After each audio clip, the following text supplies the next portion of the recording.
Well, let's give sex education in its fullest form to 4.5-year-olds at primary school. So says the Labour government in its latest document, which was published yesterday. All of us yesterday were concentrating on Bilton School and Courtney Wright thinking about and talking about the way that they had attempted to ban Britishness in their school, and they effectively branded her a racist because she believed in British culture.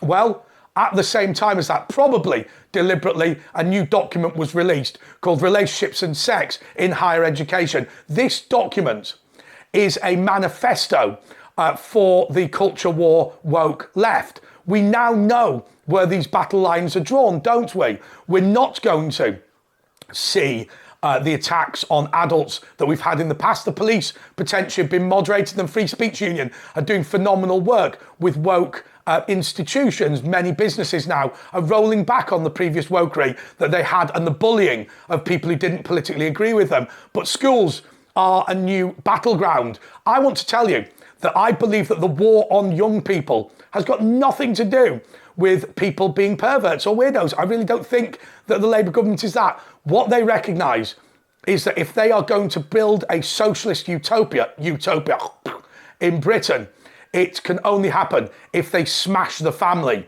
And the only way they can smash the family is by undermining children and young people. That's why they don't care about grooming gangs, because more important than grooming gangs is multicultural society. They don't love the fact that children are being raped by Pakistani paedophiles, but what they don't, but they need those people to come to the country, and part of the culture of Pakistan is this culture.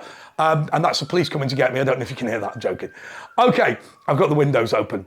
But next, we see the way that culture is being removed in schools, and we saw that at Bilton School. They're not unique, by the way. All they've done is done us a favour by admitting what they're up to. And of course, their website is a treasure trove. I thought I'd made a video yesterday about what they are up to in terms of reading list. I hadn't even scratched the surface, so more on that later.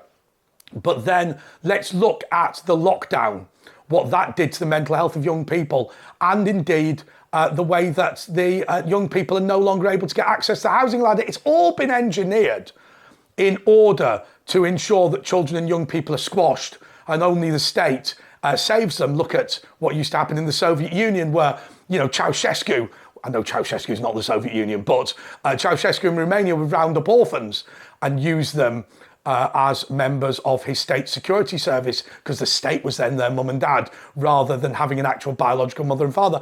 You can only create a client state if you smash that relationship between children and their parents. And I think the relationship and sex document that was published yesterday is part of that. And I'll go even further. I will say that I believe the lockdown was the greatest piece of child abuse that was ever given to the children and young people of Britain. I think it was worse for their mental health than the First or Second World War.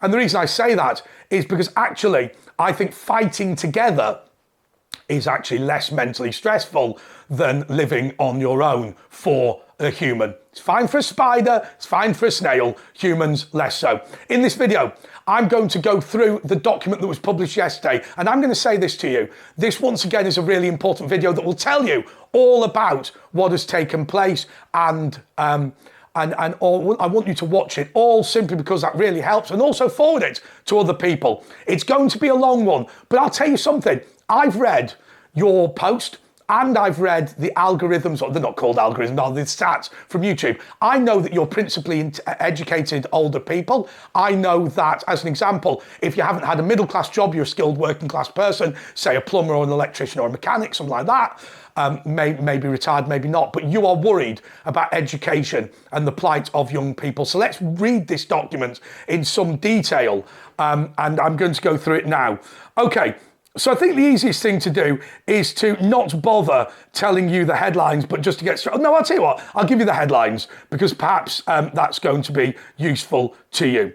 Okay, first one is about gender identity, point number one. Point number two is what can be appropriate for various ages. You'll love that one.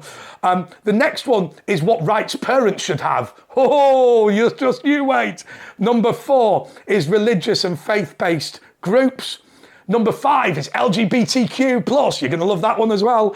Number six is about the teaching profession itself. Number seven is about what materials are in school. Number eight is about political polarisation. So let's get straight in to point number one. Point number one, which is officially entitled Gender Identity Teaching Restrictions. Right, effectively what it does is that it says we should not endorse any particular lifestyle. So what that does, unlike Section 28 that might have existed in the 1980s that said homosexuality should not be promoted. Now, a lot of people, by the way, thought that was quite homophobic. A lot of people also thought it was introduced by Margaret Thatcher. It was actually introduced by a Labour MP, Section 28. What it effectively said was that you shouldn't say that that having a homosexual lifestyle or having any lifestyle other than being married with kids is the best thing to do. Now, it is a fact, a simple fact that for society, mum and dad being married and having children together is the best thing that for the most part we can do. That is not to say that if you're divorced, you're a bad person. That is not to say if you're a single parent, you're a bad person. That's not to say if you're gay or whatever, you're a bad person. It's just saying that there is no doubt whatsoever in the statistics that all things being equal, your child will do better if you are married to your wife or married to your husband and you bring them up together. Now, fairly obviously, a child that's highly intelligent will still do well, but they won't do quite as well as they would have done otherwise. Now, all things being equal, it's worth pointing out that obviously what that includes is if all things are not equal, i.e. the school's terrible or it's brilliant, then you can affect those results. And that is to say that your child will do better in a great school, but they'll do best of all if they're in a settled family with a great school, etc., etc. So you needn't be overly upset about the fact that you are in a non-traditional family, but you do have to recognise that the statistics, there is no doubt within the statistics. I was lucky enough to grow up in a stable family, and I think people are lucky to do that, but also people are lucky to go to a great school, lucky to be healthy, lucky to have money, whatever it is. So let's not go over the top. But now the schools are not allowed legally to say that being in a traditional family is the best thing. That is simply factually false, but they're not allowed to say it anyway. Parent rights versus professional judgment. This guidance strengthens transparency requirements, maintaining that the parents can't veto the curriculum. This is to say, right, what they're doing now is this. In the past, parents had the right to take their children out of school. That's going away pretty soon to homeschool under certain circumstances. Won't go into that in this video. But now what they were doing was they were not telling the parents what they were teaching the kids because they were worried that the parents would pull their children out of the classes. That now is not going to happen anymore. Parents will now be told in full what their children are being taught, but they will lose the right to stop them being taught it. So what is described as transparency actually means that you are not going to be allowed to stop what's going on. Right, okay. Sorry, that was point 3. Point 2 is age-appropriate debates. We're going to go through this in slightly the wrong order now. Okay, this is to remove age-specific limits on debates about sex, sexuality, and family life. So that means that taken in conjunction with the previous points I just mentioned, what will happen now is that 4.5-year-olds are able to be taught about trans and gay sex, but the parents will be allowed to know about it, but they will not be allowed to do anything about it. Sounds wild, right? Sounds absolutely fantastic. Religious and faith-based objections is point number 4. The document's treatment of religious perspective has generally significant controversy. While faith-based groups can teach distinctive faith-based perspectives, they must also still cover LGBTQ plus relationships. What this basically means is if your child goes to a Catholic or Church of England school, they are no longer allowed to teach the Catholic or Protestant objection, the Christian objection to same-sex marriage. What they will be forced to do is say that same-sex marriage is equal to normal marriage, and your Christian objection to it is unfair or wrong. Once again, as in line with the previous parts, the school is able to tell the parents they're doing that, but the parents are not allowed to stop them. And indeed, the teachers are duty bound to do it. Now, where that will become a problem is if a teacher themselves does not want to teach it, they will nonetheless be forced to do it. Okay, so LGBT inclusion and representation. Okay, so effectively, Schools need to teach about protected characteristics on things like gender recognition and homosexuality. Basically, it just strengthens the rest of it. It gives the precise details, which I won't bore you with. But effectively, what we're now saying is that homosexuality and indeed trans and all of those non-traditional things, queer culture, whatever it is. I mean, I don't know what half of these are. What's it called? Polysexual and all, whatever these things are. I don't know what they are. But all of that will have to be taught as equal to married between a man and a woman, which I think, of course, is dangerous. Now, if the segment said that we should not discriminate against people, that's fine. But of course, what it's saying is that lifestyles that are going to produce inferior educational results, we should pretend do not cause lesser educational results. And I find the thing that's extremely worrying is what they always say, tyranny is when everybody lies to each other. Teachers' professional autonomy. Okay. Effectively, the teachers are not going to be allowed to not do all the stuff that's included in this. That's basically it.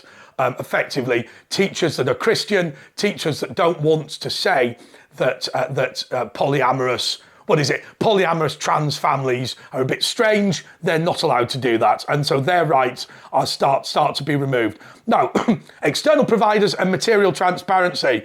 Okay, so what they have to do is all materials that are going to be given to children must be available to parents. However, the problem is that you're not going to be able to do anything with it anyway. So actually, arguably, what they're going to do is they're going to say, we are going to teach your children this, and you are not going to be able to do anything about it. Political polarization. Okay, so effectively the document itself is seen as a major win for those people that are trying to deconstruct the family as part of the culture wars, and that is something that's extremely dangerous. But let me take this in its totality, because what you have heard through, well, these not detailed, but a reasonable roundup of the clauses of this. What you've heard time and time again is those things that you are very worried about as parents and grandparents, aunts and uncles, actually now will be put into schools from the age of 4.5. Your ability to object will disappear. Teachers' ability to object will disappear. Now, all of you, all parents rather, used to have a nuclear button. But that nuclear button was to take out and homeschool. There is a piece of legislation going through the House of Lords at the moment. It has done all 3 readings in the Commons. Doesn't matter if you don't know what a first, second and third reading is. It means that they're finished in the Commons. It's now at the committee stage in the House of Lords, which is between stage 2 and 3. Right. What that means, what it says is this, that there's going to be a register of all children that are homeschooled. They're going to increase the amount of inspections of homeschooling. And critically, if you are under investigation for safeguarding of children, you will not be allowed to homeschool your children anymore. Now, think about this taken together. Imagine the scenario. You are being told that your 4.5-year-old is going to be taught about transsexualism. Okay. And you say, no, I'm not going to do that because of my Christian views. What can happen? And you say, if you don't stop, I'm going to take my child out. Well, now what the teacher will say, I cannot stop. I'm not legally allowed to stop. But you say, I'm going to take the child out of school. Social services say you can't. Because we are now categorizing your unwillingness to teach about the transgender as child abuse in of itself. Therefore, you've now been put under a safeguarding investigation and are no longer able to homeschool, or rather you have to seek our permission to homeschool. What this does, taken in its totality, is it means that your rights as parents to decide what you are going to teach your children has gone. And your ability to object to the school has gone. Your ability, drop the phone. Your ability to become a school governor and stop what's going on has gone, because the school governors can't do anything. Your ability to speak to the teacher and object to material, gone. Gone, gone, gone, gone. Yet another step in terms of breaking the family. I've always said, and many of you will know this, many of you won't know this, that I was saved as a baby due to my mum's intervention. Now, I don't believe in holistic medicine and all this sort of garbage. But I do believe that there are 2 things. There are in medicine. There are parental instincts, and then there's pure medicine and whatever. I was apparently a healthy baby. My mum believed I was lethargic and dying, and she insisted on me being rechecked for everything within 20 minutes. I was heading for a blood transfusion at a regional expert unit. Now, if I was alive today, if I was a baby today in the same situation, that right that my mother used to overrule doctors does not exist anymore. Under the Human Rights Act for Children, whatever it was called, children now effectively are wards of the state. That is to say that your parents can lobby the doctors to make a decision that they believe in, but the doctors ultimately are in charge. So remember, in my mum's day, my mum was in charge, now the doctors are in charge. That's why when doctors want to kill disabled children, you have to go to the High Court. The parents have to go to the High Court to overrule them. So once again, now in terms of medical treatment, the state's in charge. Now, in terms of schooling, the state's in charge. This is a major win for the culture wars, and it's something that's extremely dangerous. There is nothing you can do about this now. You could, I suppose, say that you're going to take your child out to homeschool, but if you do that, do not tell them it's because of what is in the curriculum, because that will lead to a social services investigation, which will formally prohibit your right to homeschool. As I say, this document or this research was paid for by the Patriot Fund. If you want to donate, the link is below. Until next time. Well, no, before I say that, please do forward this to parents on WhatsApp or whatever. You just hit the share button, simply because people need to know this is what is going on. A link to the document itself is in the description. And also, I'll put in the constituency locator so you can contact your local member of parliament. Please do phone them up through the switchboard and say you want to speak to them. You will get through to a member of staff. Please, please, please be polite and express the concerns that you've got. Until next time, goodbye.